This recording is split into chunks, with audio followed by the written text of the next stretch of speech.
Itong liris chika, Don Bell nananatiling matatag at malakas.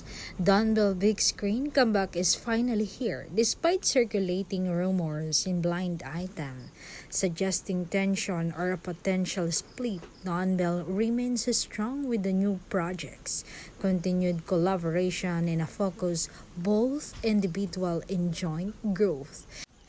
In early 2026, there were online whispers about popular love team facing issues and fans started pointing fingers at Don Bell.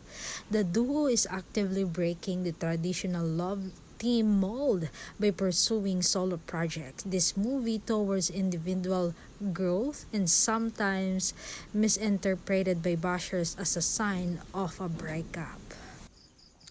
Contrary to split rumors, the duo has continued their successful partnership, recently announcing a new film titled Tayo sa Wakas for 2026 directed by Cathy Garcia Sampana Molina. They also starred in the series How to Spot a Red Flag 2025.